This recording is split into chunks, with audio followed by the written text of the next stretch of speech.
Salmo de número 8. Este é um salmo de Davi, segundo a melodia Os Lagares. Salmo número 8.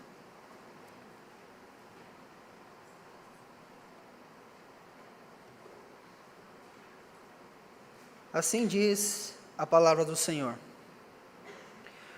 Ó Senhor, Senhor nosso, quão magnífico em toda a terra é o teu nome, pois expuseste nos céus a tua majestade.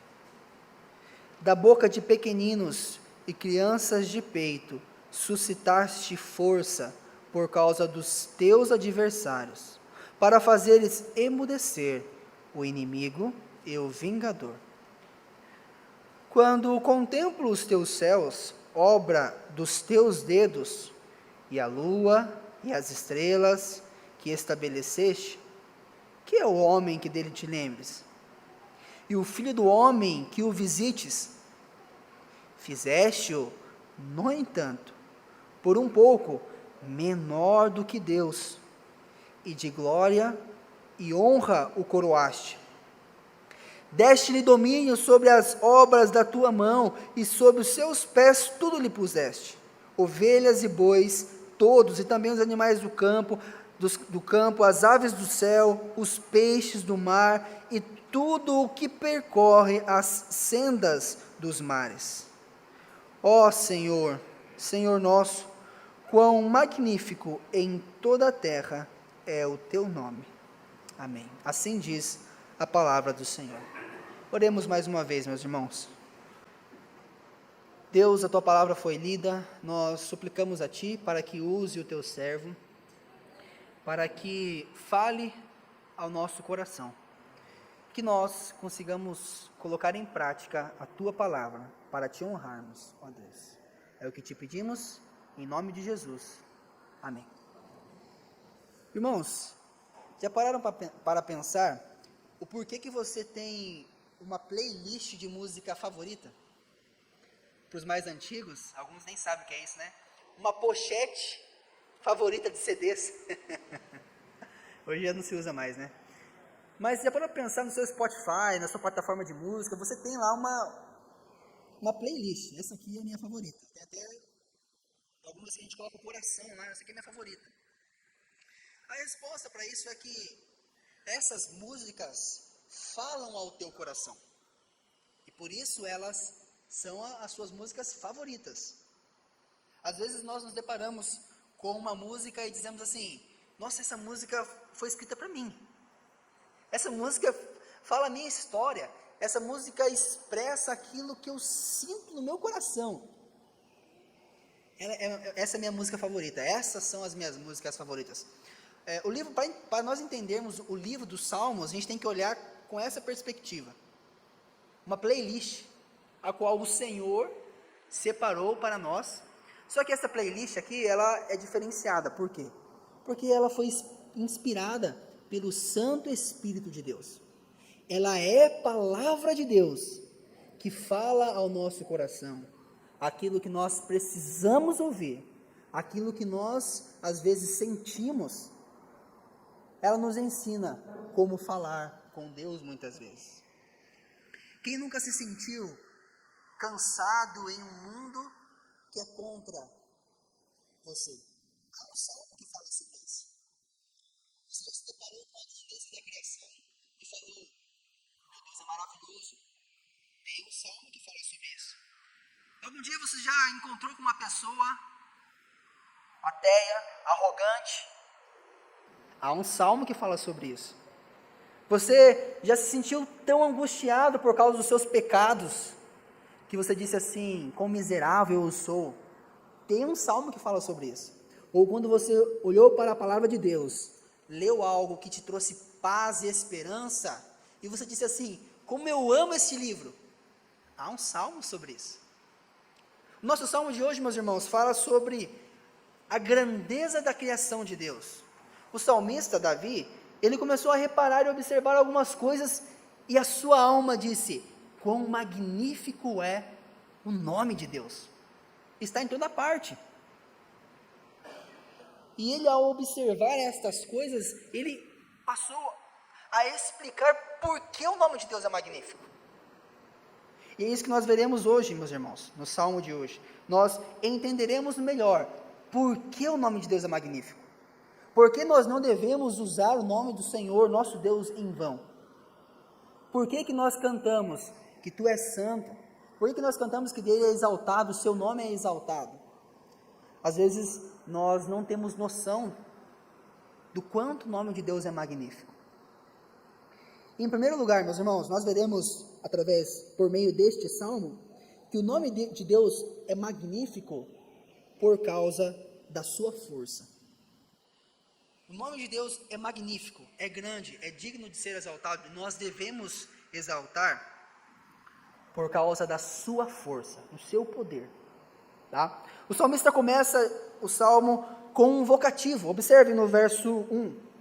Ele começa com um vocativo chamando assim: ó Senhor, Senhor nosso. Quando nós olhamos simplesmente para o português, parece redundante, ó Senhor, Senhor nosso. Mas aqui o salmista, ele está especificando quem é o Senhor dele.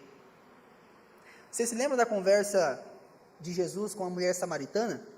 Jesus disse a ela: vocês adoram o que não conhecem. Nós adoramos quem nós conhecemos, Jesus disse. E é por este mesmo motivo que o salmista, que Davi no caso, ele especifica. E observem que o primeiro Senhor está em caixa alta, em letras maiúsculas. Por quê? Porque aqui é o nome pelo qual Deus se revela. Yahvé, o eu sou. Ou seja, é o Deus da aliança. Não é qualquer Senhor. Então ele especifica quem é o Senhor dele. Qual nome é magnífico? E é o Deus da aliança, revelado a Abraão, Isaque e Jacó. É este Deus. É este nome, é Yahvé. É este nome que é digno de ser adorado e glorificado. Yahvé significa eu sou, aquele que é, aquele que sempre existiu. Ou seja, não é uma pessoa como nós, que nós estamos vivendo. Deus pode falar: não, você não passa de hoje. Nós deixamos de existir. Deus é, eu sou. E é este o nome, Yahvé, que se revela aqui. E ele faz uma afirmação, o salmista, ele diz: quão magnífico em toda a terra é o teu nome. Ele afirma isto. Então Yahvé, Deus revelado na Sagrada Escritura, o seu nome é magnífico. E observem que o salmista, ele fecha com as mesmas palavras. Olhem no verso 9. Ó Senhor, Senhor nosso, quão magnífico em toda a terra é o seu nome. É como se fosse, nós dizemos, é um pouco engraçado, né? Um sanduíche. Pão e aí no meio a substância, né? Então o salmista faz essa construção aqui como duas setas apontando para o alvo do salmo, ou o assunto principal do salmo. É um estilo literário hebraico, né, que eles usam muito para mostrar qual que é a ênfase aqui. Ou seja, o salmista, ele quer demonstrar por que o nome de Deus é magnífico. Por que Yahvé deve ser adorado? Por que Yahvé deve ser glorificado? Nós estamos aqui na primeira sessão, que é por causa da sua força. E no mesmo verso, observe agora, ainda no verso 1, que ele agora vai dizer assim, ó: pois expuseste nos céus a tua majestade.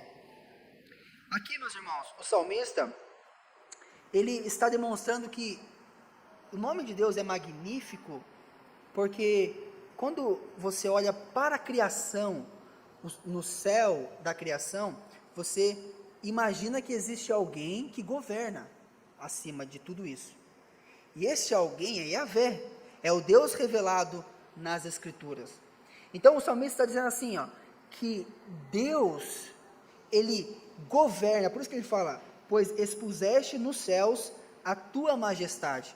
Ou seja, a glória que o céu demonstra, revela que Deus governa soberanamente. O salmista aqui, ele não está preocupado em descrever como Deus criou as coisas, mas ele está preocupado em demonstrar que o Deus criador, ele governa. É um paralelo com Gênesis 1, onde Deus cria todas as coisas com a sua palavra. Ou seja, esse Deus que criou todas as coisas, ele não é simplesmente o Criador, mas a sua majestade é demonstrada pelo céu. Ou seja, esse Deus Criador, ele governa, ele é rei, ele governa soberanamente.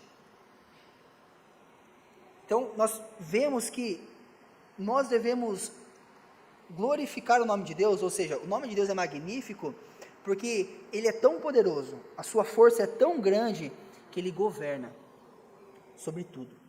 Ele não é simplesmente um criador que cria e deixa pelas leis da natureza que o mundo seja tocado. Não, a sua majestade está sobre os céus, ou seja, ele governa, ele é rei. Ele é rei soberano. Então, o nome de Deus, ele é magnífico por causa da sua força. Então, ele começa a descrever aqui, primeiro, que Deus, ele é forte, ele é poderoso, porque ele governa sobre os céus.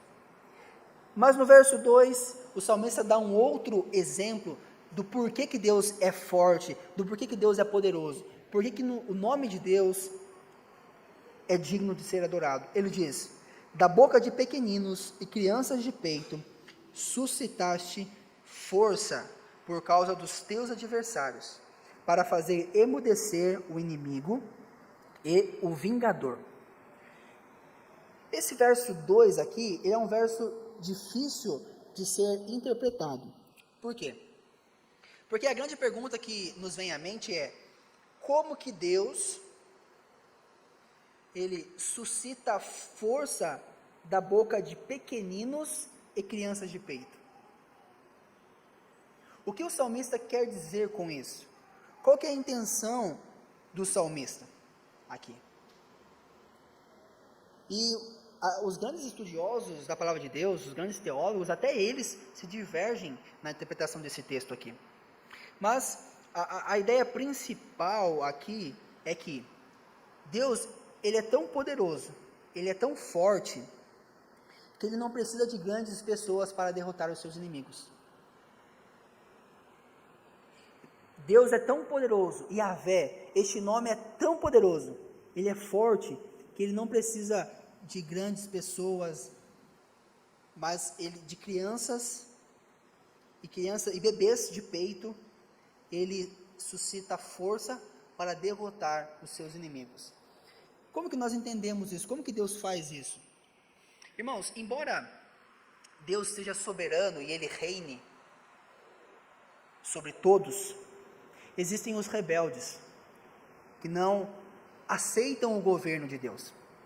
Embora Deus seja forte, embora Deus seja poderoso, e a sua majestade está posta nos céus, existem os rebeldes que não aceitam isso. Existem aqueles que, assim como o salmista registrou no Salmo 2, dizem, proferem palavras contra o reinado de Deus. O Salmo 2 diz assim, porque se enfurecem os gentios e os povos imaginam coisas vãs? Os reis da terra se levantam e os príncipes conspiram contra o Senhor e contra o seu ungido, dizendo, rompamos os seus laços, sacudamos de nós as suas algemas. Ri-se aquele que habita nos céus, o Senhor zomba deles. Ou seja, embora Deus governe, existem aqueles que são contra o governo de Deus. E o salmista aqui se refere a eles como inimigos e vingadores. Aqui, vingadores pode ser traduzido como afrontadores, ou seja, as pessoas que fazem o que o Salmo 2 descreveu aqui, que falam, não, Deus não reina. Quem é Yahvé? Quem é o Deus dos cristãos? Ou quem é este Deus? Deus está morto. Se Deus existe mesmo, que Ele mande um raio aqui para me matar agora. Não existem essas pessoas que são arrogantes, que proferem esse tipo de coisa contra o Senhor. Naquele tempo, era da mesma forma. Mas nós conhecemos o povo de Deus. O povo de Deus mesmo assim louvava o Senhor. O povo de Deus dizia, a misericórdia do Senhor dura para sempre. E certamente com o povo de Deus estavam crianças pequenas e também bebês cabeça de peito, e aqueles que são pais, mães, avós, sabem muito bem que a criança, ela fica atenta a tudo. E se o pai, a mãe está louvando um cântico, um louvor, a criança vai tentar imitar, vai começar a cantar da mesma forma. A criança talvez ela não entenda o que está sendo louvado, mas ela confia que aquilo que o pai e a mãe estão cantando é verdadeiro. E naquele tempo também as crianças acompanhavam os seus pais, ouviam os pais cantando. E as crianças de peito balbuciavam, talvez alguma coisa. Os pequenos também louvavam ao Senhor alguns cânticos. Lembrando que os salmos e os cânticos naquele tempo tinham a função didática de ensinar as crianças e as pessoas. Porque não é como é hoje, nós temos acesso à informação, a papel, muito fácil. Mas naquele tempo a música era muito importante. E o salmista diz que quando estas crianças, elas balbuciam Deus, quando elas balbuciam o louvor ao Senhor, elas fazem os inimigos de Deus calar. Porque aqueles inimigos, por mais que fossem adultos e entendidos, eles não reconheciam a majestade e o governo de Deus. Então Deus usava aquelas crianças como forma de juízo contra os afrontadores. E é isso que o salmista quer dizer, que da boca de pequeninos e crianças de peito, Deus suscitaste força para fazer emudecer o inimigo. Embora o inimigo fosse forte, embora o inimigo fosse sábio aos seus próprios olhos, as crianças, reconhecendo o governo de Deus com os louvores simples, confiando simplesmente naquilo que o pai e a mãe estavam dizendo, fazia os inimigos de Deus calar. Irmãos, Deus não precisa de pessoas fortes, de pessoas inteligentes segundo o mundo. Deus usa os fracos, os loucos, os simples. Deus é todo poderoso, irmãos. Os irmãos se lembram que no Novo Testamento, Cristo é apresentado como aquele que era desde o princípio. Aquele por meio de quem todas as coisas foram criadas. Mas ele se fez servo. Ele tornou-se uma criança, um bebê. Através de um simples bebê, frágil, uma criança de peito, Deus derrota os seus inimigos. Cristo, ele usou este salmo para se defender. Lembram quando ele entrou em Jerusalém e a multidão louvava, cantando, Hosana ao filho de Davi, Hosana. Essa expressão Hosana é tirada de um dos salmos, que neste salmo, onde há essa expressão, ali a frase é, salva-nos, Yahvé, nós rogamos, salva-nos. Tanto é que Hosana significa isso, nós rogamos, salva-nos agora. E ali no salmo, de onde é tirado, o nome de Deus aparece, Yahvé, ou seja, Yahvé se encarnou, ele era Cristo, era Yahvé. E as pessoas estavam ali louvando a ele, clamando salvação a ele. E a palavra de Deus diz que algumas crianças pequenas começaram a louvar também. As crianças ali imitando os pais, ouvindo. E os líderes religiosos repreenderam Jesus dizendo, você não está ouvindo o que elas estão cantando, não? Elas estão dizendo que você é Deus. Elas estão reconhecendo que você é o próprio Deus encarnado. Peça para que elas fiquem quietas. Aí Jesus se refere a este salmo. Vocês nunca leram, não? Que da boca de pequeninos e crianças de peito suscitaste perfeito louvor? Ou seja, aquelas crianças pequenas, frágeis, Deus usou para calar os inimigos de Cristo. Irmãos, Deus, o nome de Deus é magnífico, porque Ele é forte, a sua força e o seu poder são tão grandes, que Ele usa aquilo que aos nossos olhos é insignificante. Quem ousaria imaginar que um bebê, uma criança, Deus usaria para calar os seus inimigos? Ele assim faz hoje, meus irmãos. Toda vez que Ele nos usa. Vocês lembram que, os irmãos lembram na oração que Jesus fez a Deus? Ele disse assim: Pai, eu te louvo, porque ocultaste estas coisas, ou seja, o evangelho, dos grandes, mas revelaste aos pequeninos. E essa palavra pequeninos ali é a mesma usada na passagem que Jesus se defendeu, e aqui também, no salmo que nós estamos estudando. Ele se refere aos seus apóstolos como pequeninos.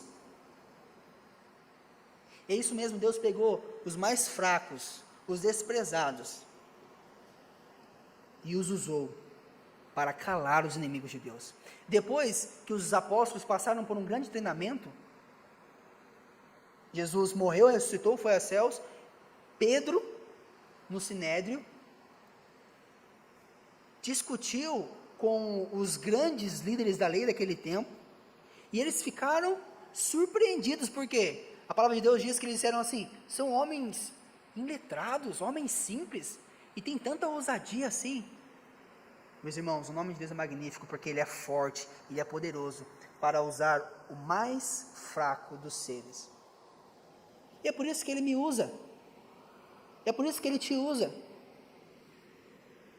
Nós não podemos pensar assim, que somos especiais, por isso que Deus nos escolheu. Não. A palavra de Deus diz que Ele escolhe os fracos, os rejeitados, aqueles que não são, para que ninguém se glorie diante da tua presença. Porque o nome de Deus é magnífico? Por causa da sua força, do seu poder. Você que acha que não pode ser usado por Deus, creia nele, confie nele. Ele pode te capacitar, Ele pode te encher do teu Santo Espírito. Pode te fazer grandes maravilhas através da sua vida. Qual é o empecilho que você tem colocado para que você não sirva a Deus? Eu não tenho dom, eu não tenho capacitação para nada, não posso fazer nada. Pode sim, porque Deus usa a pessoa mais simples. Toda vez que uma criança louva a Deus com os cânticos mais simples que seja, mas reconhece a grandeza de Deus, ela faz com que os inimigos se calem.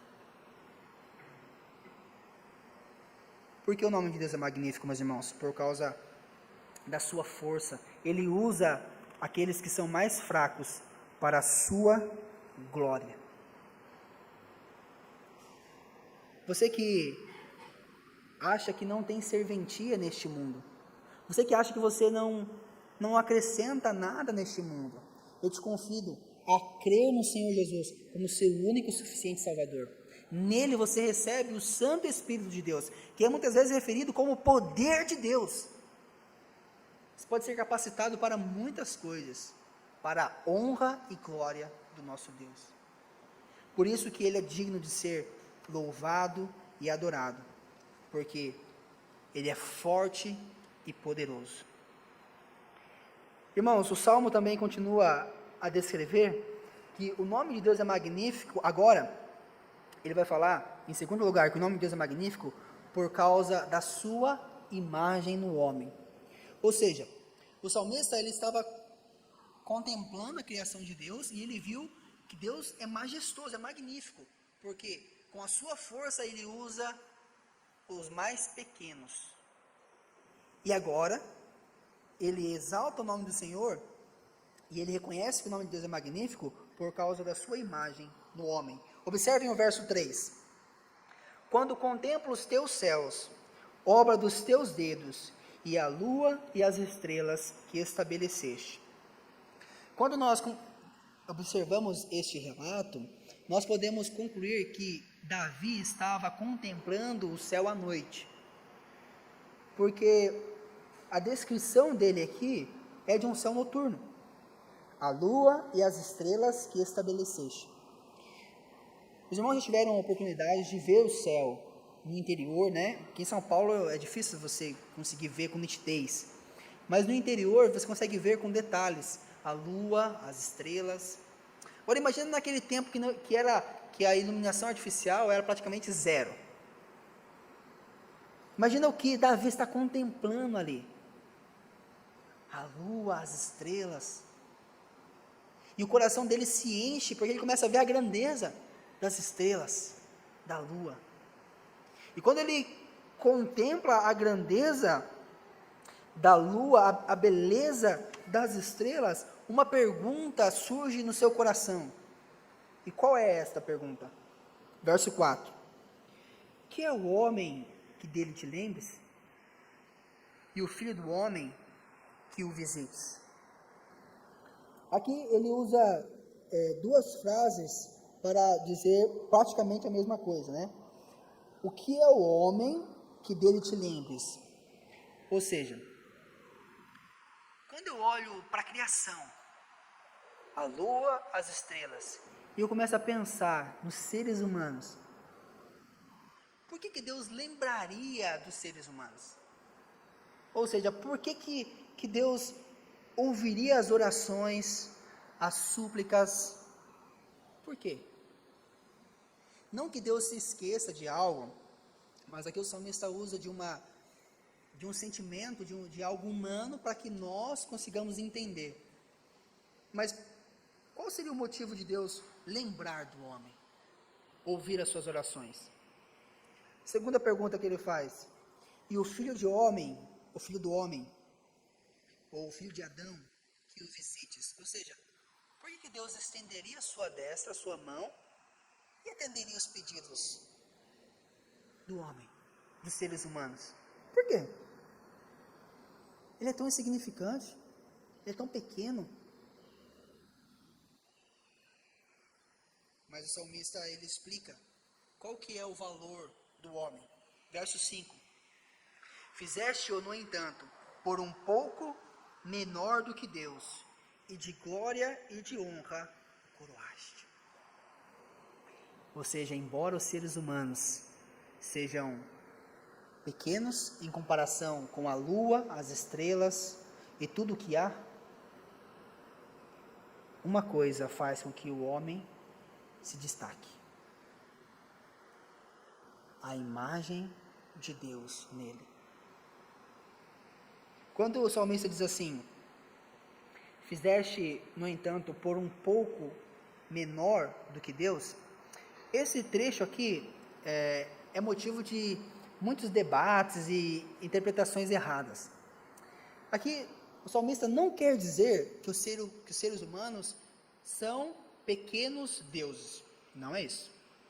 O salmista não quer dizer que os seres humanos estão um pouco abaixo de Deus. Deus está aqui, se os seres humanos se esforçarem um pouquinho, eles se tornam Deus. Não, não é isso.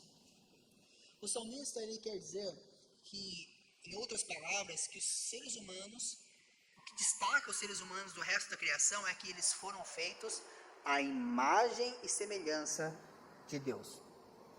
Essas duas perguntas aqui, feitas pelo salmista no verso 4, foram feitas em outros livros da Bíblia. Por exemplo, em Jó, ele pergunta assim: que é o homem para que tanto o estimes e o ponhas nele o teu cuidado? Em outro salmo também, o salmista fez a pergunta: Senhor, o que é o homem para que dele tomes conhecimento? E o filho do homem para que o estimes? Toda vez que aparece esta pergunta, sempre a resposta é negativa. O homem é pó. O homem é fraco. O homem é pecador. Mas aqui neste salmo é diferente. A resposta é positiva. Fizeste, no entanto, um pouco menor que Deus, e de glória e honra o coroaste. O que significa de glória e honra? De glória se refere às habilidades, ou seja, as qualidades que Deus deu ao homem como sendo a sua imagem e a sua semelhança. Nós, na teologia é dividido entre, os atributos de Deus são divididos entre atributos comunicáveis e atributos não comunicáveis. E Deus nos dotou com alguns atributos comunicáveis: amor, misericórdia, fidelidade. Muitos atributos que se referem a Deus nós temos. Pessoalidade, a razão, nós temos esses atributos. Agora, alguns Deus não comunicou, que são a eternidade, a onisciência, a onipresença, o poder de Deus, algumas coisas Deus não nos deu. E quando o salmista fala glória aqui, ele se refere a isso, a essas qualidades da imagem de Deus. Honra, ele se refere ao valor que o homem tem. Os seres humanos possuem um valor, mesmo sendo pecadores. E qual é esse valor? É que a imagem de Deus está nele. Então isso significa que nós tratamos bem qualquer ser humano que seja, porque ele tem honra. A imagem de Deus está nele. Nós não fazemos diferença se a pessoa tem dinheiro ou não, se a pessoa está bem vestida ou não, se a pessoa é bem instruída ou não. Nós tratamos qualquer um com dignidade, porque ele tem honra da imagem de Deus que está nele. É por isso. Tá? Então, a imagem de Deus no homem faz com que ele receba esse cuidado especial de Deus. Quando Deus criou os seres humanos, Ele colocou a sua imagem neles para que eles exercessem o domínio sobre a terra. Os seres humanos representariam Deus na terra. Onde os seres humanos estivessem, eles deveriam brilhar a imagem e semelhança de Deus. Então, quando o salmista contempla isto, ele fala: o nome de Deus é magnífico. Porque em seres tão frágeis, em pessoas tão pequenas, a glória e a honra de Deus estão neles, nestes seres. E o salmista continua descrevendo que além de Deus dar essas qualidades, ele colocou tudo sob o domínio do homem. E é isso que o verso 6 até o verso 8 vai dizer: deste-lhe domínio sobre as obras da tua mão, e sobre os seus pés tudo lhe puseste. Ou seja, olha que interessante, embora os seres humanos estejam sobre o domínio da criação, tudo pertence a Deus. Ovelhas, bois, todos. Também os animais do campo, as aves, os peixes do mar, e tudo o que percorre as sendas dos mares. Ou seja, o mais grande dos animais está sobre o domínio do homem. Mas nós bem sabemos que não é assim hoje. Os animais atacam o homem. Os animais matam o homem. A natureza se revolta contra o homem. As tempestades que aconteceram, por que assim? Depois da criação, nós bem sabemos que Adão e Eva desobedeceram a Deus. E por isso, a comunhão da natureza com o homem foi rompida pelo pecado. E o homem perdeu o posto de governo, de dominar. Embora nós ainda hoje fazemos isso, de certa forma, esse domínio hoje não é perfeito por isso. É por este motivo que a ciência falha. É por este motivo que nós não temos a cura para todas as doenças. Porque o homem, por causa do pecado, perdeu este domínio. Aí está a explicação, meus irmãos, que a filosofia, que a ciência tenta buscar. Por que o mundo é um caos? Por causa do pecado, o homem perdeu este domínio. Mas, lembrando que o salmista aqui está olhando para este salmo da perspectiva da criação. Em Mateus, nos evangelhos, nós vemos que uma pessoa veio, perfeita, o Filho de Deus, Jesus Cristo. E ele restabeleceu o domínio da criação. Ele dizia ao vento e ao mar: quieto, acalma-te. E tudo ficava calmo. Ele ordenava a um simples peixe para ir para um local. Pedro foi lá, pescou, e o peixe obedeceu. Cristo curava as pessoas. Por que ele fazia isso? Para restaurar aquilo que era perfeito. Cristo não era só a imagem de Deus, ele era a imagem do Deus invisível. E ele veio para restaurar o domínio da criação. E para isso, ele foi morto. E ele mesmo E a própria Escritura cita este salmo referindo-se a Cristo. Em Hebreus, diz assim: porque todas as coisas sujeitou debaixo dos seus pés. E quando diz que todas as coisas lhe estão sujeitas, certamente exclui aquele que tudo lhe subordinou. Quando, porém, todas as coisas lhe estiverem sujeitas, então o próprio Filho também se sujeitará àquele que todas as coisas lhe sujeitou, para que Deus seja tudo em todos. Cristo veio para restaurar aquilo que o homem perdeu. Em outra passagem diz: e pôs todas as coisas debaixo dos pés, para ser o cabeça sobre todas as coisas. Deu à igreja, a qual é seu corpo, a plenitude daquele que a tudo enche em todas as coisas.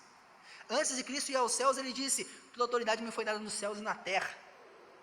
Peçam em meu nome, e eu vou conceder a vocês. Porque o nome de Deus é magnífico? Por causa da imagem de Deus em nós. Em Cristo Jesus, nós temos a imagem de Deus restaurada em nós. Que magnífico! Todo ser humano, ele é a imagem de Deus. Isso é intrínseco, não tem como você arrancar a imagem de Deus do ser humano. Se você arranca a imagem de Deus, ele deixa de ser o que ele é. Mas o pecado ofusca isso.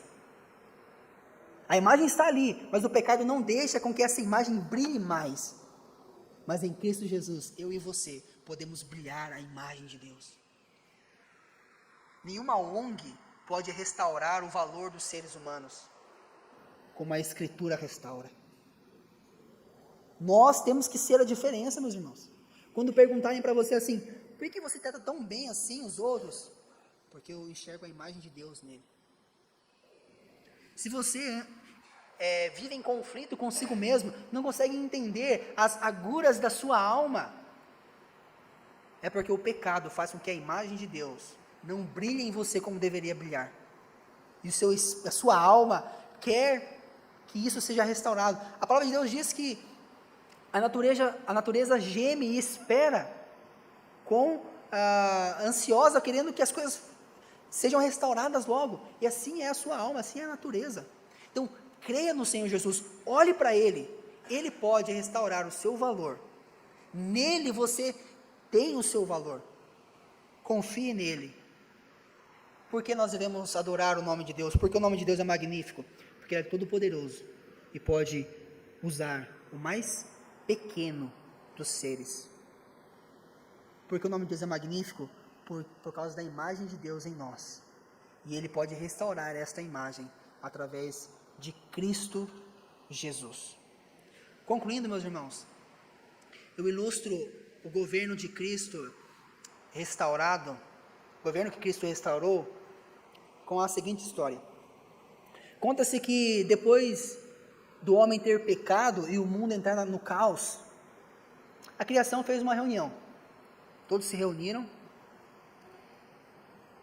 e alguns gritaram assim: ferro, você que é forte, reina sobre nós.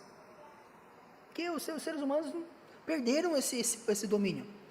E o ferro disse: embora eu seja forte, quando eu passo pelo fogo, ele me derrete. Então o fogo é forte. Então toda a criação disse: fogo, reine sobre nós. O fogo disse: embora eu seja quente e derreta o ferro, quando as águas vêm sobre mim, eu me apago. Então todos olharam para o mar e viram a beleza do mar, grande, forte, impetuoso. Mar, reine sobre nós, porque não tem quem possa ser o nosso rei. O mar disse: embora eu seja grande e apague o fogo, quando o sol me aquece, eu evaporo. Todos olharam para o sol bonito, grande no céu, intocável. Disseram: sol, reine sobre nós. O sol disse: embora eu seja grande, intocável, quando as nuvens aparecem, elas tampam o meu brilho. Todos olharam as nuvens que cobrem o mundo todo e pensaram: são as nuvens que devem reinar sobre nós. Nuvens, reine sobre nós. A nuvem disse: embora eu seja grande, vá para todo canto, quando o vento bate sobre mim e eu me choco contra as grandes montanhas, eu me dissipo, e eu não tenho vontade. Então, olharam para a montanha, e por um momento eles acharam que tinham encontrado alguém para reinar sobre eles. Mas a montanha respondeu: embora eu seja grande, e ninguém possa me tirar do lugar, o homem, ele aquece o ferro, derrete o ferro, faz os seus maquinários, usa a energia do sol, usa a água, e mesmo assim ele vem e destrói tudo o que eu sou. Então a criação disse: homem, não tem jeito, você tem que reinar sobre nós. Mas o homem disse: eu não posso, porque para onde eu vou, a morte sempre me acompanha, e ela me abraça de qualquer jeito. Então a criação ficou desesperada, respirou fundo e disse: não tem jeito, morte, reine sobre nós. E a morte disse: por um tempo eu achei que eu reinaria. Eu abracei grandes homens, Abraão, Isaac, Jacó, Davi, mas um dia eu abracei um homem, que sobre a sua cabeça estava uma promessa. Ele permaneceu 3 dias sobre a sepultura, e ele ressuscitou. Só Cristo é forte. Cristo reina sobre nós. E se com Ele nós vivemos, com Ele também reinaremos. Então olhe para Cristo. Só Ele é forte. Só Ele é todo poderoso. E este nome tem poder.